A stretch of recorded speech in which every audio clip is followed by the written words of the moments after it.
Hi, Peggy. Hope the workout went well this morning, yesterday morning, and that your quads are feeling okay. We are going to continue to work on your quads, except today is going to be a little bit more side glute, or uh, it's called your glute medius, is where that is.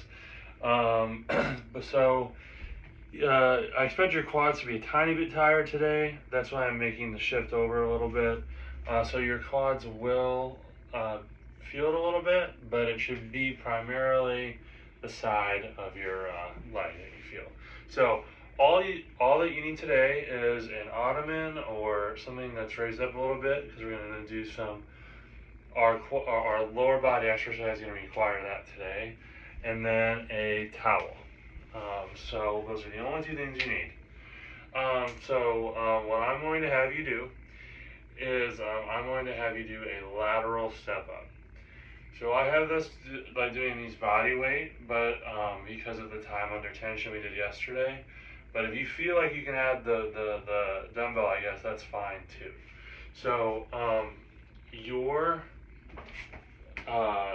working leg is going to be elevated on that ottoman.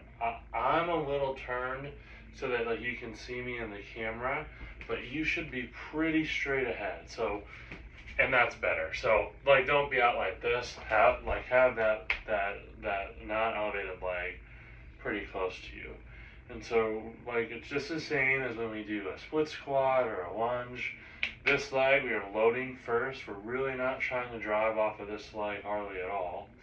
And if you're holding your dumbbell, it's going to be by your chest, and you're going to load that leg, and you're going to push all the way up and come back down controlled. Push all the way up and come down controlled. And like I said, you will feel it a little bit up here, but it should primarily be in the side of your glute. All right, so load up or have your hands down by your side, push up, come back down, push up, come back down. I'm going to have you do about 8 to 10 of those on each side, body weight. If you're using the dumbbell, maybe 6 to 8, and then you'll just switch sides, and you'll do the same thing. All right, so that is for your lower body. For our upper body, we're going to use our towel, and we're going to do an accessory lift, but we are going to use time under tension and turn that into a full body. So I guess it's up to you whether you use a towel or a band, but you are going to roll. Sorry, hold on one second. Let me get an actual towel.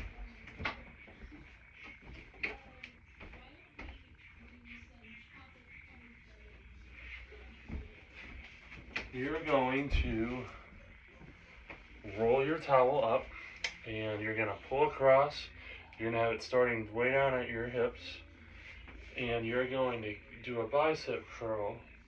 But as you're doing that bicep curl, you're keeping the tension constant on the towel. So just like we always talk about, just doing this will be very, very easy. So make sure that that towel is constantly tight the whole time it's traveling.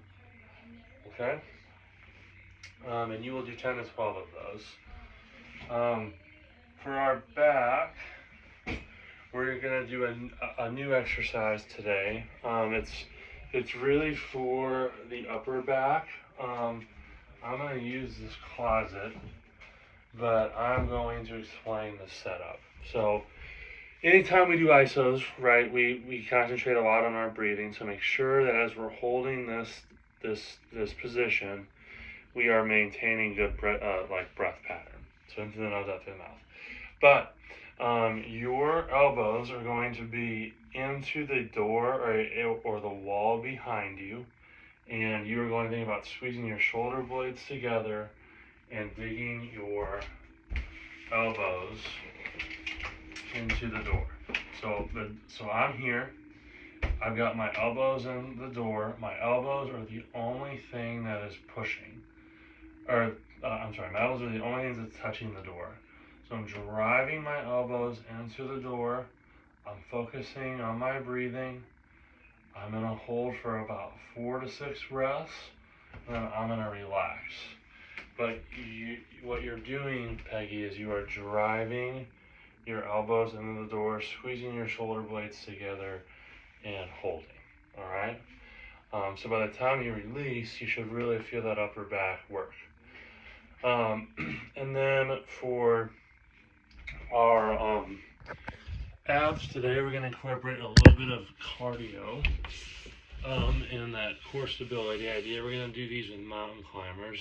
We've done these a few times now, but just as a recap, you're going to come up into your push-up position, keep your core tight, and you're driving your knee hard towards your elbow.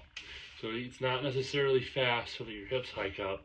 You're locked into the top of your push-up, and you're engaging your core so that you can really stay braced. All right? You're going to do about 14 of them today, so 7 on each side, but really think about keeping that core locked in. All right? So take your time resting in between those. You'll go through that circuit 3 times, and that'll be your workout. I'll see you Friday.